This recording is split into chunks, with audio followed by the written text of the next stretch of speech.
የሚዬ ደሴ ተወላጁ ናችሁ። ሆጤ ትምህርት ቤት ላይ ትዝታ ያላችሁ ካላችሁ የትኛውም የዓለም ዳር ላይ ያላችሁ ዛሬ እስኪ የትውስታ ማህደር እንፈጥራለን። ተከተሉ። መማሪያ ያስከብራል፣ ሀገርን ያኮራል። ግንበኝነት እዚህ ጋር ሆናችሁ አሁን ዘበኛ አላሳቀቃችሁ ስትገቡ መታወቂያ ረስታችሁ ዩኒፎርም አለበስክም ፀጉር አድጓል አልተባልክም ተብላል። አንዳንድ ትዝታዎች ካለፉ በኋላ ነው የሚያክል ዋጋ እንዳላቸው የሚገባን። ያኔ ተማሪ በነበርንበት ሰዓት ላይ የምናሳልፈው የነበረው ላይፍ ዛሬ ላይ ሁሉም ሰው አሁን ግማሹ ሳውዲ አረቢያ፣ ግማሹ ዱባይ፣ ግማሹ አውሮፓ፣ ግማሹ አሜሪካ፣ ኤሲያ በህይወት የሌለም አለ ትልቅ ደረጃ ላይ እየደረሰም አለ። አገር ታሪክ የተሰሩ ማም ነገር አለ። እዚህ ላይ ተምሮ አሁን በርጅና ሁሉ ራሱ አሁን አዛውንት ሆነ እኮ አለ እና ትምህርት ቤቶቻችን ትልቅ የሆነ ትዝታ ያካበትንባቸው ናቸው። ካለፍን በኋላ ነው የሚገባን። ከሆጤ ትምህርት ቤት ወጥተን ደግሞ ብዙ ጊዜ ወይ ደግሞ አንዳንድ ጊዜ ደግሞ ቼድሩየነቷ ይዛን ስንዘጋ የት ነበር የምናሳልፈው? ሆጤ ሜዳ ነው። ሳይክል ይነዳል፣ ሸንኮራ ይበላል፣ ኳስ እንጫወታለን። እሷን ራሷን ለምን አንደግማትም?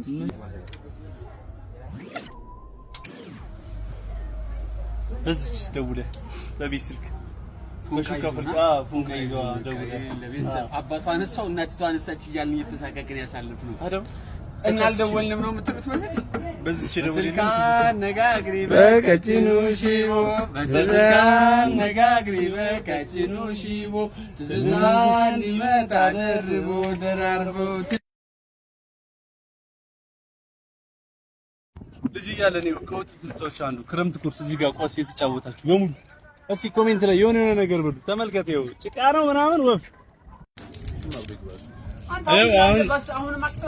አስር ሳንቲም አይገርም። የቻባት ያበደ የቻባት የከፋይ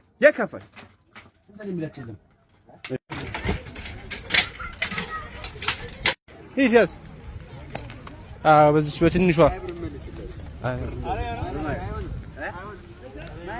በዛሬው ቆይታችን ትንሽ ሆቴል ዳሰስ አድርገናል። ያለፈ የሜዳ የጆተኒ የሳይክል ትዝታችንንም ቃየት ለማድረግ ሞክረናል። በመላው ዓለም የምትገኙ ሆጤ ትምህርት ቤት ላይ ታሪክ ያላችሁ ወይ ደግሞ ሆጤ ሜዳ ላይ ትውስታ ያላችሁ በሙሉ እርግጠኛ ነኝ ዛሬ አሪፍ ወደ ኋላ በትዝታ ጋር እንደምትጓዙ ተስፋ እናደርጋለን። በቀጣይ የትኛውን ትምህርት ቤት እናሳያችሁ ኮሜንት ላይ ያስቀምጡልን። የዛሬ ቆይታችን ይመስላል። ቡምቡ